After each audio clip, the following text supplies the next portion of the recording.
So I'm Emma, and if I seem a little bit tired, it's not just because of jet lag, it's because I'm 7 weeks post delivering a pretty extraordinary programme of thousands of events across the city of Leeds that in total took us 10 years to build up to. So it's been quite an amazing journey. So I'm just going to show you really quickly some of the stuff that we made happen in the year.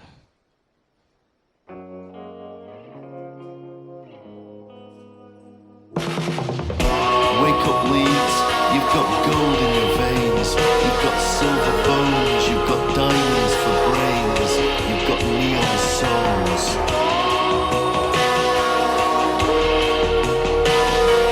The inner ring road loops the loop, the outer ring road plays hula hoop, the corn exchange is a spinning top, a pineapple grows in Lebermentofts. Chapeltown, Hare Hills, Bramley, Armley, Holbeck's a gallery, Seacroft's a library. Open your eyes and a city in slumber floats off down the air in the ooze and the umber. Draw back the veil on the Leeds of the soul, throw back the blind on the Leeds of the mind. Turn up the heat on the Leeds of the heart, let Leeds off the leash in a Leeds of the dream.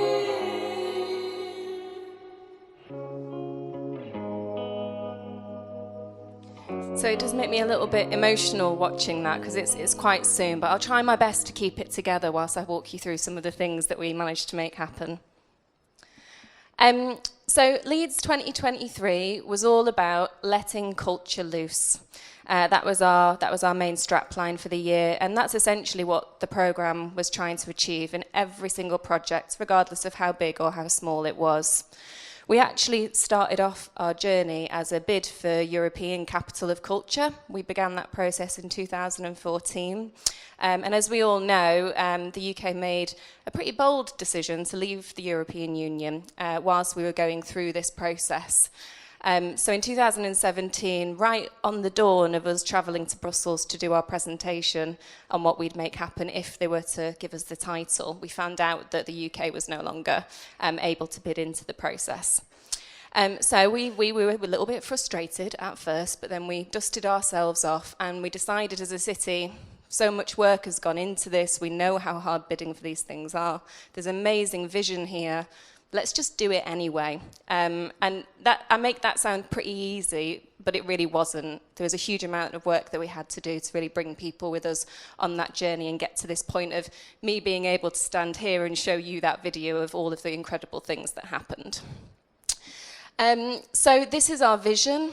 We wanted to make sure that we were a thriving city and region where creativity fuels opportunity for everyone.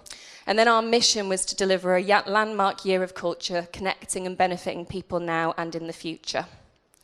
And whilst we may not have been a European Capital of Culture, technically, we had European Capital of Culture ambitions, and these are the targets that we were set that we had to deliver across the year.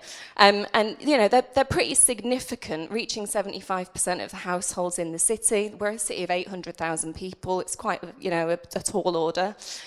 We wanted to make sure that we were able to provide jobs for at least 1,000 people. We wanted to provide 250 opportunities for work experience within the city.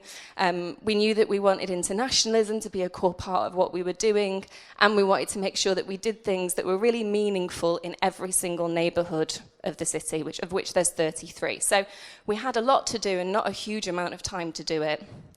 And this is just a little bit about Leeds, in case you don't know. We're actually the third largest city in the UK. People think it's Manchester, our good neighbours, but in fact, they're not. And we speak 175 languages between us, so we're incredibly diverse. We're the largest city in Yorkshire, our region, which we also like to call God's own country. Can be a little bit too confident sometimes. And we've got really significant cultural infrastructure. There's national institutions in Leeds, opera houses, ballet, theatre, huge amount of galleries. as well as a really thriving independent cultural sector that's fueled by the fact that we offer the most amount of arts provision at university education level outside of London. We're also the birthplace of civil engineering, which is a theme that ran throughout our programme, and we're home to some really significant and well-recognised cultural activities such as Leeds West Indian Carnival, Leeds United, and we have the UK's largest digital festival. And a huge part of what we were trying to work to deliver throughout the year was making sure that Leeds was recognised as a globally influential city. We speak 175 languages. The world is in our city, and we knew that we wanted our city to be more in the world. So these are the types of, this is a little map of all the partnerships that we developed. And if you go onto our website, you can click on each one of these pins and find out a little bit more about the projects that we made happen. So I'm going to tell you a little bit about the programme itself. I've only been given 20 minutes, so I had to pick really carefully which ones to focus on because I love them all. But we had 3 seasons across the year, each of which had a different theme. So at the start of the year, we were waking ourselves up to who we are and our cultural heritage and everything that we love about our city. In the summer, we were being playful with it. We were getting out in our parks. We were making sure that everyone could be imaginative, no matter how old they were. And at the end of the year, we were dreaming about the future. We were thinking about what comes next, what comes after 2023. This is a little bit about how we designed each of our projects. So during the year, we had a huge amount of partnership projects. There were thousands of projects and events that took place. But we had these 12 core projects that we called our signature projects.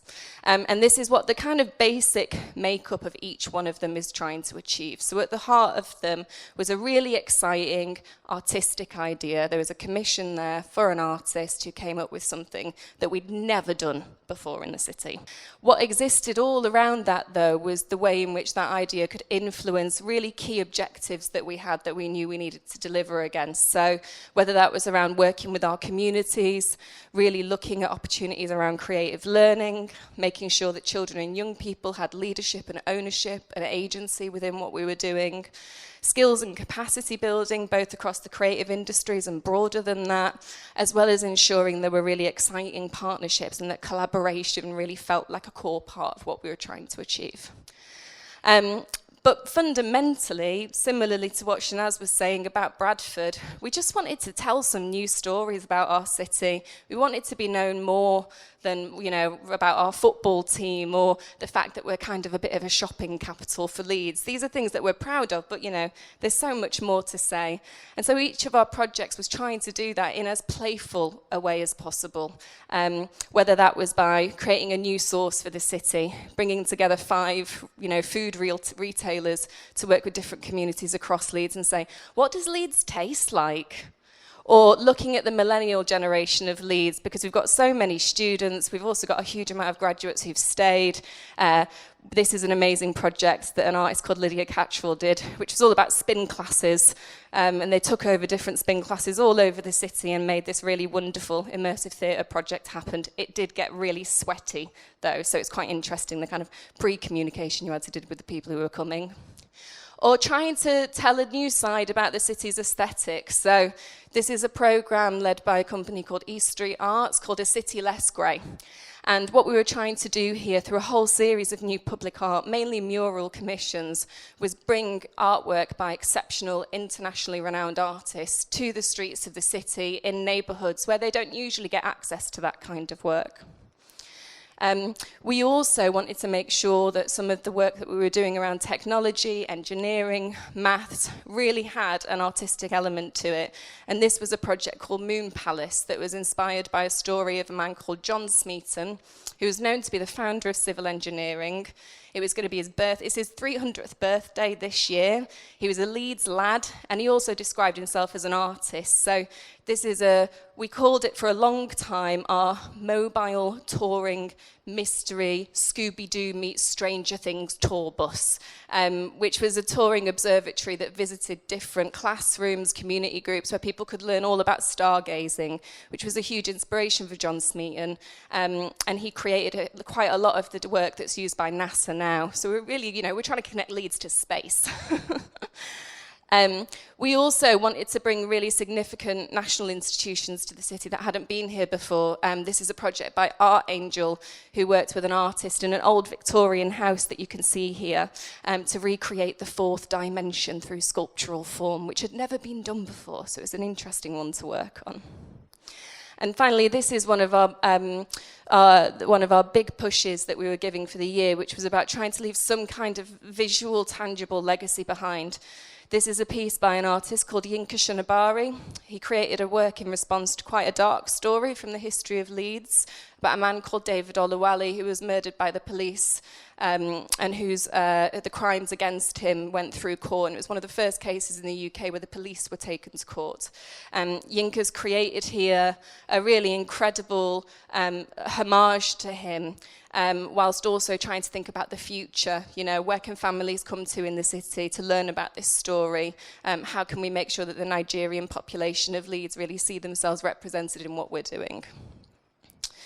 And finally, thinking about the next generation of the city, you know, there were 10,000 babies born in Leeds, many of whom wouldn't have been part of what we'd done, and we wanted to give them something. So we made them a book with the British Library, and we gifted it to every single baby born in the city. So now going forward, they've got 18 chapters, one for every year of their life as they become an adult, to learn about as a guidebook for who they might want to be in the future. I do just want to share with you an example really of how some of our bigger projects that I mentioned earlier, we're really trying to tackle and address some of the challenges that might not be seen as a challenge within the cultural sector, or you might not really see creativity or art as a tool by which to try and address it.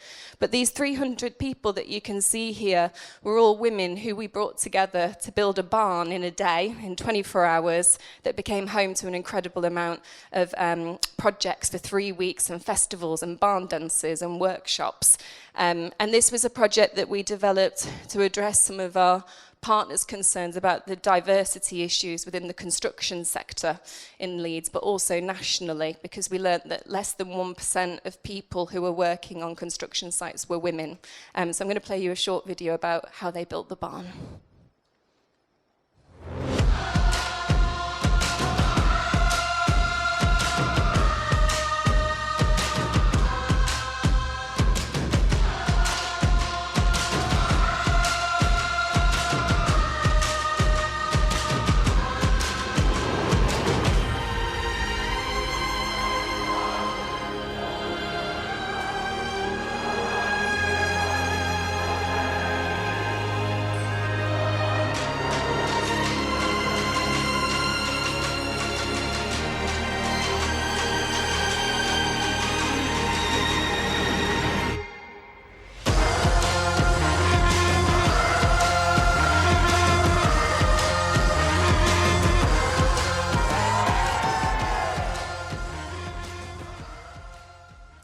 I can tell you at 4 o'clock in the morning on that construction site, I had some pretty deep thoughts by that point, trying to stay up for 24 hours building this, but it was an extraordinary experience. And actually the reason why I wanted to bring this up was because it took a huge amount of different partners to make this happen. You try and approach various people like engineers or construction companies or people who run building sites and say, hey, we want to build a barn in 24 hours with 300 people who've never done it before. Most of them go, you're a bit mad, and I don't think that can happen. But the extraordinary thing about delivering programs like Leeds 23 and other years of culture is that you actually have a bit of an opportunity to say to people, we've only got one shot at this, we're not going to do it again, let's do something extraordinary. So how do we know if it's working? I'm right in the thick of evaluation at the moment. I'm learning a lot about what I'm built for as a result of that, and data is pretty much keeping me up at night at the minute. But I just wanted to share with you some of the strategies that we've put in place around data and evaluation in particular, in case they're helpful. The first thing to say is that Leeds 2023 was one moment in a much longer term cultural strategy for the city. And so that meant from the very beginning we were planning in legacy with our city council. There's various different elements here that I'm happy to talk to anyone about afterwards. But the reason why we were doing that was because we knew that once we were gone, once the programme's done, what's left behind is data, research and evaluation. And so if you go onto this website now, you can see a data microsite which brings out out some of the key statistics from the year. We're still working on it at the moment because we're only 7 weeks out. But what we wanted to do was share our progress as we went. So we updated this every month with the things that a lot of our stakeholders wanted to know. How many people are you reaching? Are you working with schools? Are you recruiting volunteers? My main concern, though, around this was how do we tell the story behind the data? And at the minute on our website, you can find some different stories that we're releasing every week, which are about the people that exist behind that data. Whether that's our amazing volunteers, the international artists that we'd worked with, or the local artists who'd been able to work on something that they've never been able to do before. But alongside the creative community, the way that we made this happen was through a huge amount of help and support from people who you might not expect to be invested in the creative industries. These are all of the partners, from our trusts and foundations to our corporate partners, who really helped us make the year happen, both by giving some cash, but also in-kind support and volunteering time and skills and knowledge and influence. I really love this quote from one of our key partners, which was KPMG, where he wrote, "We were delighted to play a part in support of Leeds 2023, and I hope to see the momentum continue this year, shining a light on the cultural strengths and diversity of our region." You know, for KPMG to really come out and say that they see culture as a really key part of what they do within the financial services is quite a big, bold move, and hopefully will result in more funding for the cultural sector in the future. These are some examples about other ways that our impact is being demonstrated now, whether that's by being cited in the ING research as the second city in the country in terms of influence, or Deloitte's Crane surveys in terms of what the impact has been as a destination for the city for arts and culture, case studies that are coming out around how we've been a catalyst for inclusive growth, or even UK property declaring that home buyers are feeling the lure of Leeds as a place to live as a result of the city of culture. These are all examples of ways in which arts and cultural activities can actually have a much broader impact on the city. And finally, it's really soon, so I don't know how realistic this is, but one of the things that we've been really keen to do is make sure that we really see Leeds 2023 as part of a much broader ecosystem. And so between Leeds 23 and our neighbours at Bradford 2025, we've been delivering a programme all around knowledge transfer over the last 9 months. And this event that we're running on the 13th of March is the kind of culmination of that. It's really about trying to look at why we do these things. One of the criticisms that can come from delivering a major temporary event is that it's here today and it's gone tomorrow. What's the legacy? What's the impact? Are we measuring the right things?